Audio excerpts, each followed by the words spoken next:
Evelyne Keomian is the founder and director of the Carrot School Project, which runs a school for children who live in extreme poverty and do labor for meals in Abidjan, Ivory Coast. Evelyne was born in Abidjan and was a street child herself. At age 6, she taught herself to read. At 16, she had a son. And at 26, she made her way to Palo Alto, where she soon graduated from college and is now working on a master's in special education. On her first visit back to her home, she had stunning realizations that led directly to the creation of Carrot School, in a town where only half the population can read and 2/3 of the girls are not in school. So 2 years ago, Evelyne became the help she wished she had had as a child. Carrot School, now serving 30 students, has amenities that Evelyne herself never enjoyed when growing up. Electricity, running water, 2 laptop computers, free uniforms, and 2 meals a day, in addition to education and play of a normal school. They have also installed a water system for the whole community, providing clean water to 5,000 people. Evelyne, tell me about your life in your home growing up as a little girl. I grew up in a very small but yet very packed home. I am one of 7. I'm the youngest.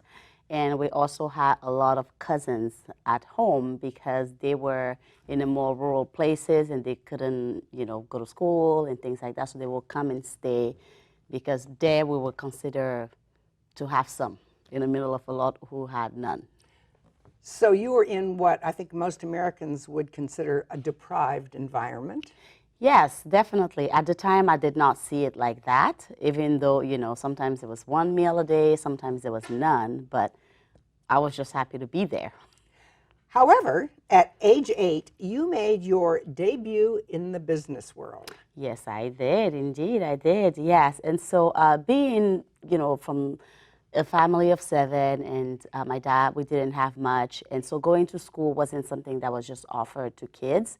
And I have been growing up watching my sisters having to jump a few loops to get themselves into school.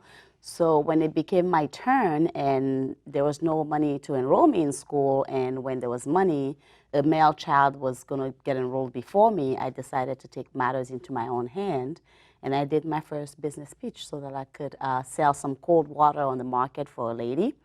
And she looked at me and she said, "Why would you do that?" And I said, "Well, because I need money to buy a pencil and a notebook to be able to go to school."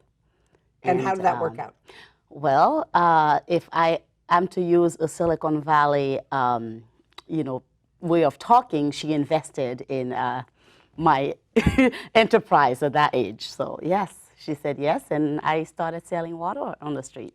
And you're selling water on the streets, as prompted by yourself, made you enough money to go to school? Well, it wasn't enough money to pay the school fees, so my school fees were still not paid, but at least when I went into that classroom and the teacher asked me to leave because my parents didn't pay the tuition and I stayed, I can still take notes because I didn't have books or something to write on. We call it ardoise in French. I didn't have any of that, but I could still take some notes. Well, so you've just jumped over something that sounds like you're kind of an uppity student. You were asked to leave, and yet you stayed anyway. I did. Why? I did. And how did that work out? Well, maybe not something we want to teach our children nowadays, but let's just say I was very determined.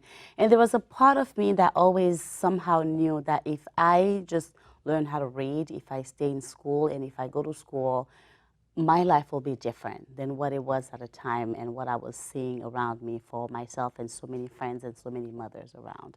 And so that determination made me really just want to learn how to read and write. Where do you think that came from? Just that little thing in me that just wanted to do better. When you're a child, when you're 5, 7, 6, 8, and you're often hungry, and you see your parents not having much, because every parent wants the best for their children. If there's not a meal on the table, it's not because they want to do that, it's just because they don't have. So you start thinking about what are the best ways, right? The human brain likes to solve problems. And so not having role models or mentors or people to look up to, I guess my role model was just that word that just tells me to get out of there so that I can get better. You did have one setback, a big one, but heaven forbid I should call it a setback. You had a son. I did. I did. I got pregnant at age 16. You know, the biggest joy of my life, but also coming from a result of not knowing, not being educated on things like reproduction for females and period and all that type of education, not having it at the proper age, landed me with a pregnancy, and I now have an amazing son. I would not trade that for the world. How did you get through that with the school and the motherhood at the same time? So I wasn't able to go to school right when my son was born because I had to keep, you know, selling items again to be able to buy him clothing to wear and things like that. And we actually used to live by the high school of the little town. So all of my friends will pass by every morning to go to school as I couldn't go to school. And so as soon as I was able, the first thing I did was to enroll in nighttime school. And I kind of turned it into the joke even at home because people were like, well, if you weren't able to get it during the day, how could you get it at night? And I was like, well, let's see. Were you unusual? Yes, Yeah. I was. I was. My dad had a lot of nicknames for me, and they all were to say that I was quite a troublemaker.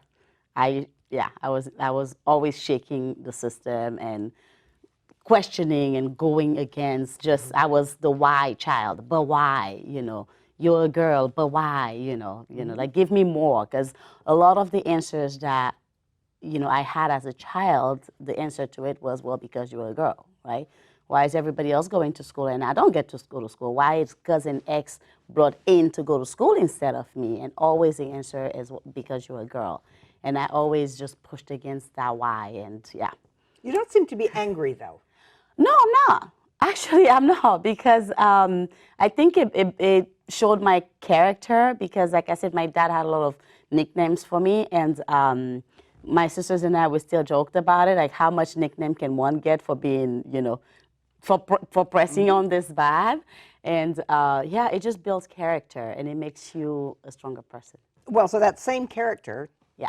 brought you to the U.S. How did you get here? It did. So about 14 years ago, I think it's been now, I decided to just move and see what's elsewhere and get a better life for myself and my son. And so I landed in California what I thought would be a visit to see what it looked like, and ended up realizing that, the couple $100 I had in my pocket could not afford me a ticket back, and I had to stay. I also realized that even though I picked San Francisco because there was no snow and it was June, it was quite cold. A lot colder than Ivory Coast. Exactly, right? So I got to experience, a very unusual winter, something that I wasn't prepared for. Funny. But, when you have a child behind and you're trying to make a better life for yourself, you definitely pick up the pieces and you press forward. And I think that's what I did. So you worked doing hair, Yeah. I understand? Yes. So you kind of settled right in to Palo Alto.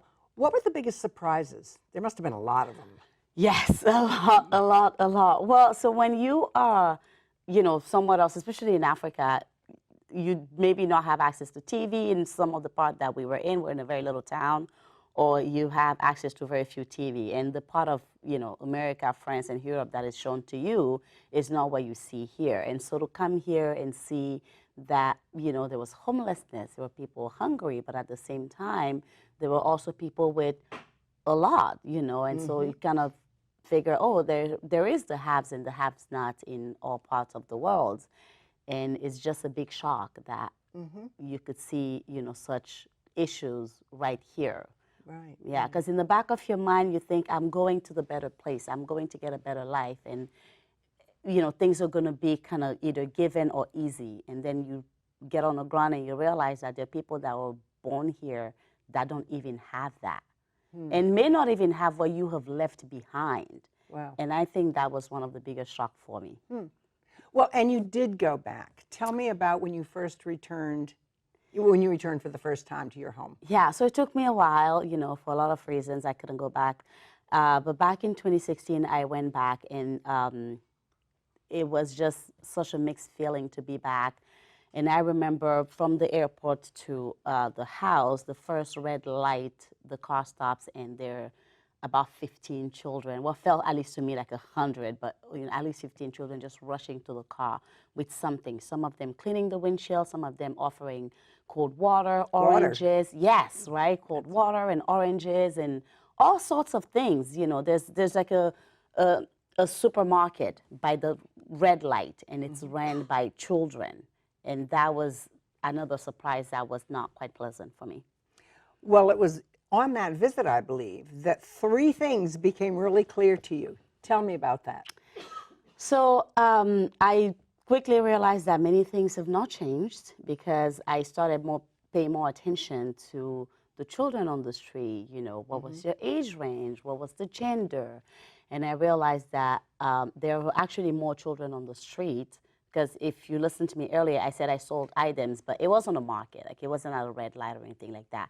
And these children were on the street, and some of them, on a freeway, like risking their lives. So I started looking into this to know what really was going on. So there's been a war in Ivory Coast. So now post-war, more children were on the street because they were either orphaned or their parents have lost all their jobs and things like that. And so that was one of the findings. And I also started digging into what is actually happening. Like, why are these kids on the street, right? Because when I was on the street, when I was selling items, I should say, it was for something specific, right? It wasn't, there was a plan behind it. I'm going to sell this over summer, make money, and do this with it. And that wasn't the case for these children. They were working every day for a meal that wasn't certain to happen. They were risking their lives. The girls were being raped. Some of the kids were being kidnapped, and their organs were being sold on the black market. It was just one terrible thing after the next that I kept finding out into my research while I was on the ground. So you immediately jumped to problem solving. Yes, I did. So what came to you about what they need, this group of kids? So I started to think about myself, right? Because truly I'm one of them. I just happen to live on this part of the world now. So I started to think about myself, like, really go back to that 8-year-old Evelyne. What really made a difference for her? What makes it today that she can actually, investigate this situation, right? What makes it today that she can even think about solving it? And that's how it all started. Well, and the answer in your case was education, the importance of education, yes. right? It was education because, I remember when we were younger, because of the war in Liberia, the Red Cross will pass through the west part of the Ivory Coast. And so that's kind of how we first became aware of nonprofit and philanthropy and that. And so sometimes people would just bring clothing. And it was great because, we often didn't have new clothing, or they would bring a pair of shoes. And those things can make you happy right away, and they can help you. It's not really a sustainable solution. It doesn't really break the situation that you're in. And so when it came down to what really made a difference for me, it was just clear that it was education. What makes it today that I'm in Palo Alto, California? What makes it that I can have this interview with you and be able to clearly express myself? Education. Yeah. So one thing that hit you was the importance of education, and another was that just throwing money at it isn't enough. No. When you came back and got your own paycheck here, you had a third realization. Yes, I sat down and I called my sister back there, and I called another friend, and I asked them, I said, well, I want to do something with the children on the street, but I want to focus on education. So what would it take us to get these kids together, and teach them how to read and write? And because I found out that the kids were working for a meal, I said, I really want to give them a meal because that will attract them, and it will also give them a security of that nutritious meal, at least for the days that they're with us. And so they were like, oh, okay, if you want to feed 50 children, it's X amount, and if you want to feed 100 children, it's X amount. And here I am as a single mother who is, trying to make ends meet. I looked at this and I'm like, wait, you mean I can feed 100 kids per day with that? I want to do that. Like, it just really made me feel like I was doing something important because of how far this little bit of money could go. So you started funding this out of your own rather meager paycheck. Yes, I definitely did. Should I apologize to my No. son at this point?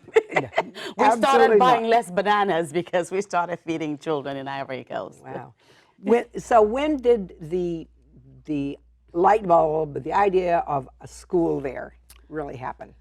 Okay, so um, I have had a lot of people tell me, well, you know, you can find an NGO that is already doing the work, and people were just giving me tons of ideas. But mostly, though, it wasn't a direct service idea.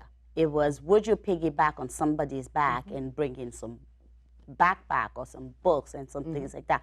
And again, those are great, but people on the ground, and when I was talking to the children, I actually met some children that have received the backpack, or they've received, you know, some, and they know where to go first of school day to get these backpacks.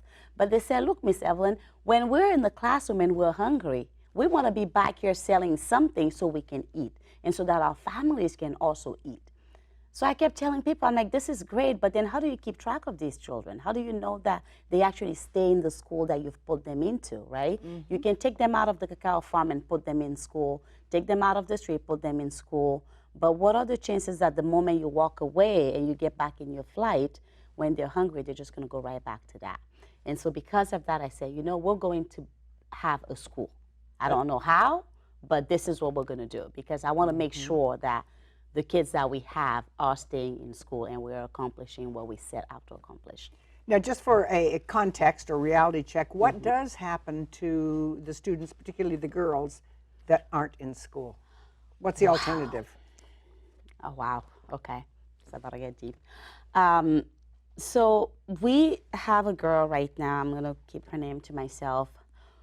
We got her out of the street last year. So we just started our second year of full-time education. We've gone away from the weekly programs and stuff like that.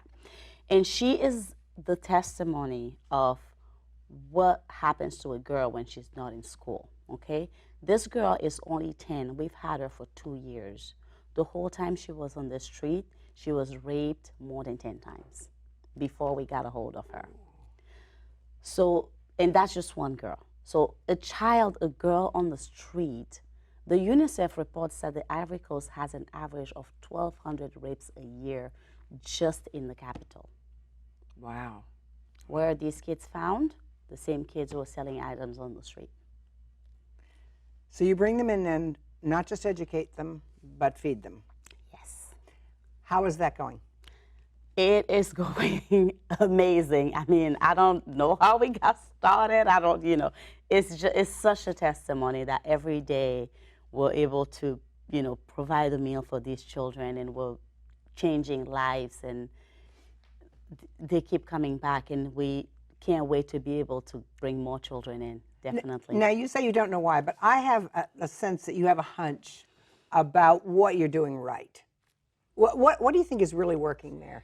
So what I think it's really working is that we're offering a well-rounded curriculum to these children, okay? We're taking care of the social, emotional, as well as their education, and we're making sure that, you know, if we have a 4-year-old who's very malnourished, we're making sure that the doctors are coming in and checking them, and we're giving them more milk than they usually will. So I think that's one of the things that we've been doing well, and also just simply doing what we set up to do, right? We're telling our donors we're taking kids and putting them in school, and we're just doing just that. And I think the kids are in a safe environment. They love it. I'm biased, but our school is one of my best places to spend the day. I mean, you hear so many laughters, and because I know each and every one of the stories of these kids, when I hear them laugh and giggle, it just does something to me. It just, it sets me up. I'm good.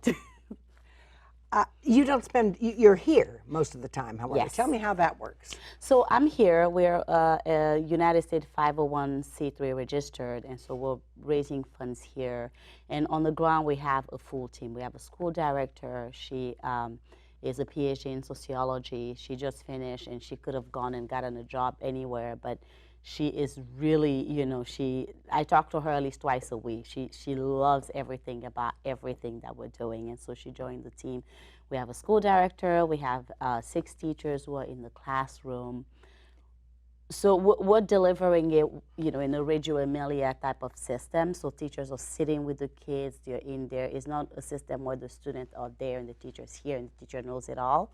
The garden together, they're growing their own vegetables, they're cooking in the kitchen their own meals, and so that interaction, everybody's loving it. The teachers, we have teachers who've been teaching for 15 years, and they like, we've never seen this turn around in our lives. It's amazing. Wow. The kids are really transforming the skills that they have acquired on the street, because that was one of the biggest things when I was talking to the teachers 2 years ago when we were doing trainings. I said, look, we're not here to tell a child to not be themselves or to forget what.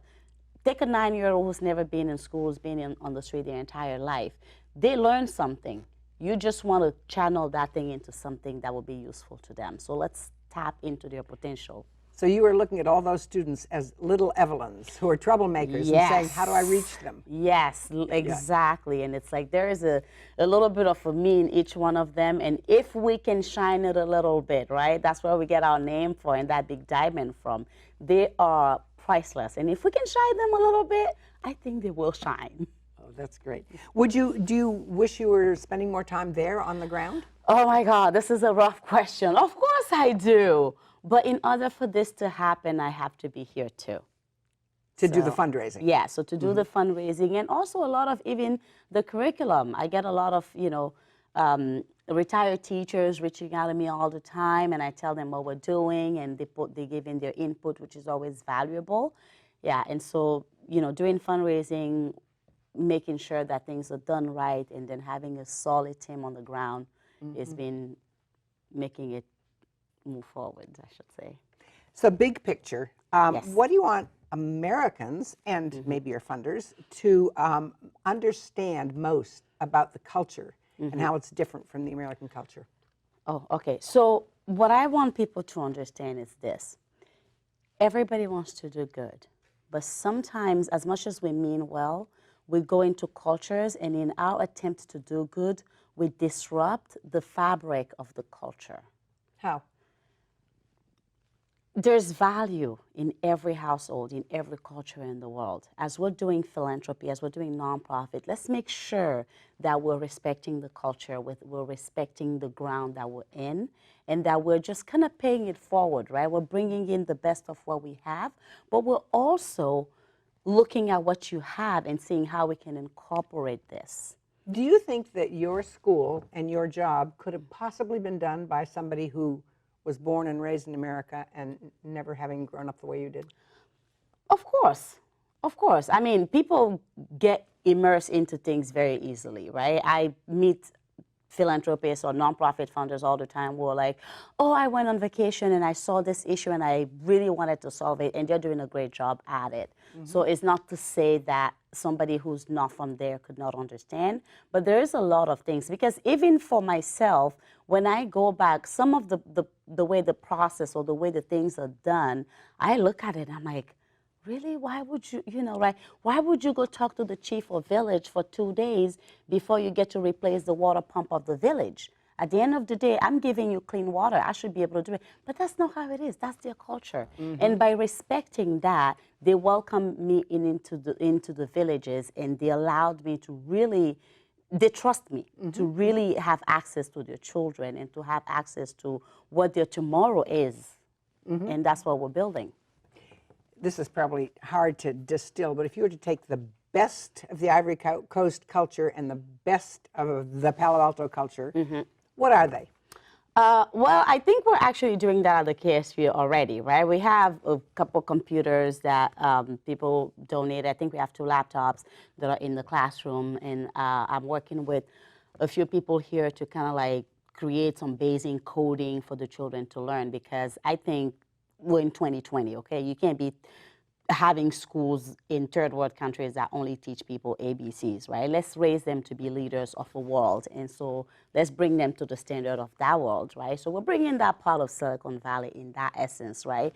But at the same time, when they have a garden and they get the tomatoes, they have to share the tomatoes. If they get the spinach, they have to share the spinach, because that's how their culture is set up. Very different from the Silicon Valley zero-sum game. Exactly, right? It's not that because you made the money that is all yours, or you made the tomatoes that is all yours. You made 10 tomatoes, you can keep 3 and, give 2 to this person and give 2 to that person. And so that's what we're doing. And the children, imagine a child that was on the street all day, all week, and probably has 0 self-esteem, right? The first time they were able to donate to somebody, and it's a mother of 2 children that we have, and she is a refugee from one of the neighboring countries, and they're living in extreme poverty. And so when they did their harvest, I said, well, first harvest, first time to donate. And so the teachers kind of picked her. And I said, all right, so when she comes to pick up tonight, because she has to pick her kids up, have the kids go donate to her. And they did that. And the teachers, they were calling me. I'm like, guys, you guys have to mind the time difference. But they were calling me. They go, something happened in the face of our children, in their whole being. Something changed. They were able to contribute to their society right there and there. And that was life-changing as it is. So it sounds more important, in a sense, for these kids to be able to give than to actually to receive in a very basic way. Yes, and they're very much happy to give. Someone was there. There's a student that was there that is here in UCLA, and as she was coming back, she went to visit my school. Because the last time I was there, I made the kids make thank you cards. They remember that. I got the package last night, and I was so surprised. I was like, what is this? And I opened it, and it's filled with letters for people. This is what they can give. And they are giving. They are happy to be part of this world. They are happy to make a card for somebody in the Silicon Valley. You don't even know. They're feeling like $1 million right now. And so I'm excited to go through it. I know there's not a card for me in there, so that makes me a little jealous, but it's okay. They did make cards for other people. Did you ever think that, when you were 8, when you were 16, did you ever think that you'd be doing anything like this? Was it something you dreamed of? This specifically, no. But it's always been me. And in fact, my mother reminded me that the other day when we were talking about the Women's Health and Education Day that the Care School Project had for our mothers and the women in the community. And we had almost 100 women come in and get tested and get treated on the spot. And my mom said, you've always just wanted to save the world. She's like, you used to say things like, I'm going to change this, I'm glad you said earlier I wasn't angry, but apparently I was a very angry child who wanted to change everything. So, well, you're doing it. You're doing it. Exactly. So, what have you learned about yourself? That I have way more patience than I ever thought I did. That, more about other people, that everybody just wants to do good. People may not have the right platform. They may not have, maybe they're thinking they have to have a lot to be able to give, but people are really willing to help their fellow humans. So I know this is me and other people, but I'm learning a lot about others too as I go through this. Well, keep up the good work. Thank you. Congratulations on the award, and thanks so much for coming.